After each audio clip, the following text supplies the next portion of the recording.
പെരുമ്പാവൂരിൽ അതിഥി തൊഴിലാളികൾക്കെതിരെ നാട്ടുകാരുടെ പ്രതിഷേധം കൂടുതൽ ശക്തിപ്പെടുകയാണ്. കഴിഞ്ഞ ദിവസം കണ്ടത്തറ മഹല്ല് മുസ്ലിം ജമാഅത്ത് പ്രതിഷേധവുമായി രംഗത്ത് വന്നിരുന്നു. അതിഥി തൊഴിലാളികൾ താമസിക്കുന്ന കോളനിയുടെ പ്രവേശന കവാടത്തിൽ സ്ഥാപിച്ചിരുന്ന ഒരു ബോർഡ് പോലീസ് നീക്കം ചെയ്തതിലും പ്രതിഷേധക്കാർക്കെതിരെ കള്ളക്കേസുകൾ ചമയ്ക്കുന്നുവെന്ന് ആരോപിച്ചുമായിരുന്നു ജമാഅത്തിന്റെ പ്രതിഷേധമുണ്ടായത്. ജനങ്ങൾ നിയമം കയ്യിലെടുക്കരുതെന്നും നിയമപരമായ നടപടികൾ വഴി പ്രശ്നങ്ങൾ എല്ലാം തന്നെ പരിഹരിക്കാമെന്നും റൂറൽ SP അഭ്യർത്ഥിച്ചിട്ടുമുണ്ട്. പെരുമ്പാവൂർ വെങ്ങോലക്കടുത്ത് കണ്ടത്തറയിലാണ് ഭായ് കോളനി ഉള്ളത്. ഇവിടെ ലഹരി ഇടപാടുകളും അനാചാര പ്രവർത്തനങ്ങളും വ്യാപകമായി നടക്കുന്നു എന്ന ആരോപണവുമായി നാട്ടുകാർ രംഗത്തെത്തുകയും ഒരു മുന്നറിയിപ്പ് ബോർഡ് സ്ഥാപിക്കുകയും ചെയ്തിരുന്നു. കഞ്ചാവ്, മരുന്ന്, പെണ്ണ് എന്നിവക്കായി ഇങ്ങോട്ട് വന്നാൽ തല്ലും എന്നായിരുന്നു ആ ബോർഡിലുണ്ടായിരുന്നത്.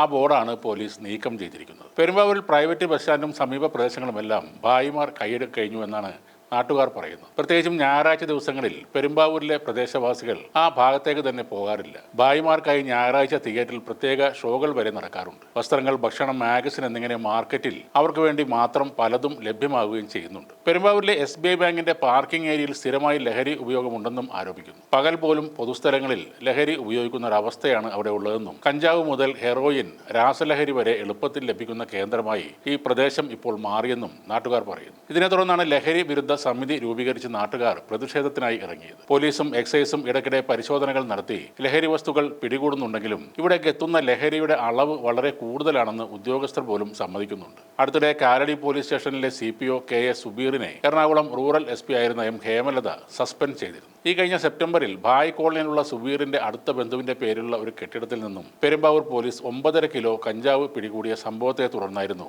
ഈ നടപടി സ്വീകരിച്ചത്. ജാഗ്രത കുറവാണ് കാരണം എന്ന് വിലയിരുത്തിയിരുന്നു. അതേ മാസം തന്നെ കോളനിയിലെ മറ്റൊരു വീട്ടിൽ നിന്നും എക്സൈസ് 10 ലക്ഷം രൂപ വിലമതിക്കുന്ന 66 ഗ്രാം ഹെറോയിനും നോട്ടെണ്ണുന്ന ഒരു മെഷീനും 9.25 ലക്ഷം രൂപയും പിടിച്ചെടുത്തിരുന്നു. ഈ കേസിലും സുബൈറിന്റെ പേരിൽ ആരോപണം ഉയർന്നിരുന്നു. സലീന അലിയാർ എന്ന സ്ത്രീയെ അന്ന് അറസ്റ്റ് ചെയ്തിരുന്നു. പെരുമ്പാവൂരിൽ അതിഥി തൊഴിലാളികൾക്കിടയിൽ വർഷങ്ങൾക്ക് മുന്നേ പോലീസ് ലഹരിവേട്ട ആരംഭിച്ചിരുന്നു. പരിശോധനയിൽ കഞ്ചാവ്, MDMA, ഹെറോയിൻ, നിരോധിത പുകയില ഉൽപ്പന്നങ്ങൾ എന്നിവ ഉൾപ്പെടെ ലക്ഷങ്ങൾ വില വരുന്ന വസ്തുക്കൾ പിടികൂടിയിട്ടുമുണ്ട്. 60-ൽ പരം കേസുകളും പോലീസ് രജിസ്റ്റർ ചെയ്തിരുന്നു. അന്യസംസ്ഥാന തൊഴിലാളികൾ എന്ന പേരിൽ ബംഗ്ലാദേശിൽ നിന്നുള്ള നുഴഞ്ഞുകയറ്റക്കാരും ഇതിലുണ്ടാകും എന്നാണ് കരുതുന്നത്. അക്രമവാസന കൂടുതൽ ഉള്ളവരാണ് ഈ ബംഗ്ലാദേശികൾ. ലഹരി കൂടെ ഉപയോഗിച്ചു കഴിഞ്ഞാൽ അവർ എന്തൊക്കെയാണ് ചെയ്യുന്നതെന്ന് പറയാൻ പോലും പറ്റാത്ത അവസ്ഥയാണ്. ഇപ്പോൾ നാട്ടുകാർക്ക് അവരെ പേടിച്ച് ജീവിക്കേണ്ട ഒരു അവസ്ഥയാണ് ഉള്ളത്.